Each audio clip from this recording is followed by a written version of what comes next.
How do you even drink that? Because it's delicious. What? The Coca-Cola Company has been offered the chance to buy Pepsi's business multiple times, including for only $50,000 in 1933. But Coke turned them down. Instead, Pepsi tried to sue Coke for using the word cola in their ads, claiming that they were trying to rip off Coca-Cola's products.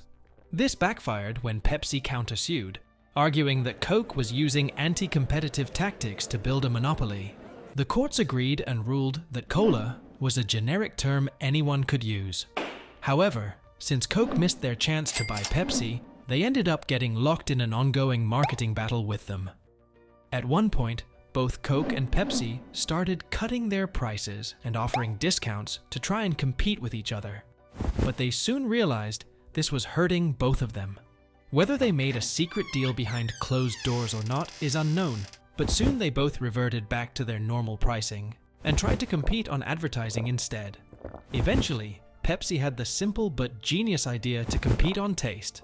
In 1975, Pepsi launched the Pepsi Challenge, where they gave people 2 white cups, one containing Pepsi and one containing Coca-Cola. People didn't know which was which and were encouraged to taste both to see which they preferred. The test results showed that Pepsi was preferred by slightly more people. So, Pepsi started using this stat in all of their advertising, and all across America, more people picked Pepsi. Time after time, Coke completely denied this was true.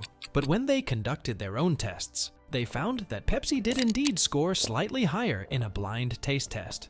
Meanwhile, Coca-Cola was slowly but steadily losing market share. They tried everything, huge marketing campaigns and price promotions.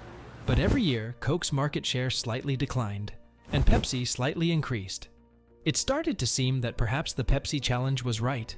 The problem was that more people simply preferred the taste of Pepsi. Thus, Coca-Cola began an incredibly secret mission. They were going to change Coke's formula. After rigorous testing and trials, they discovered a new cola formula that consistently performed better than both original Coke and Pepsi. Over and over, they repeated the blind taste test, and the data was clear. The new formula was more popular. Just short of Coca-Cola's 100-year anniversary, they did the unthinkable. They changed the Coca-Cola formula and replaced it with new Coke. Immediately, the chaos began. Every single day, thousands of phone calls and letters arrived at Coke's offices.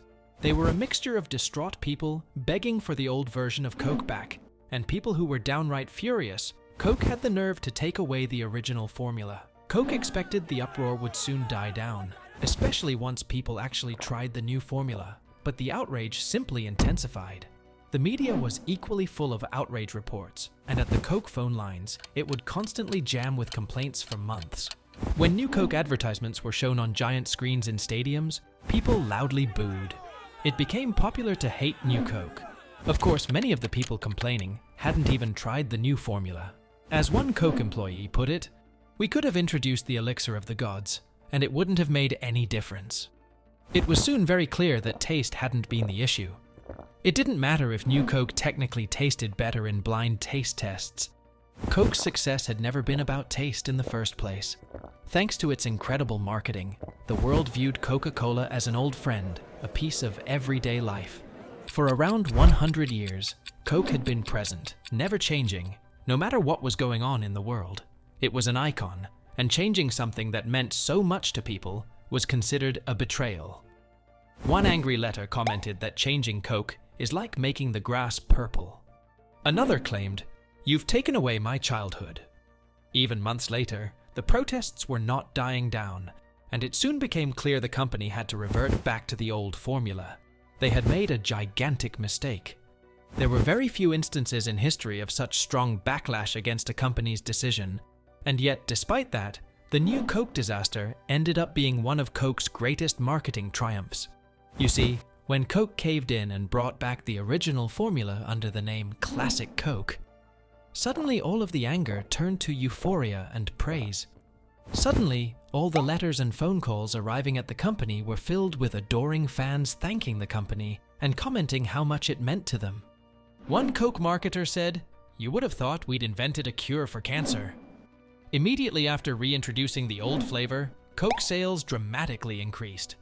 Business Week named the whole thing the marketing blunder of the decade. But some skeptical analysts felt the company had staged the entire thing for publicity and to remind customers how much Coke means to them. If the whole stunt really was planned, it would be one of the greatest marketing strategies imaginable.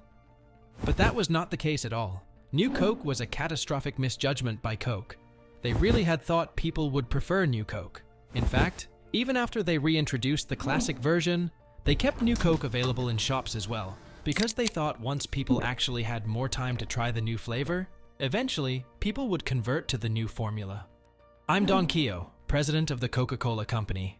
When we brought you the new taste of Coke, we knew that millions would prefer it, and millions do, and we knew that it would beat the taste of our major competitor, and it does.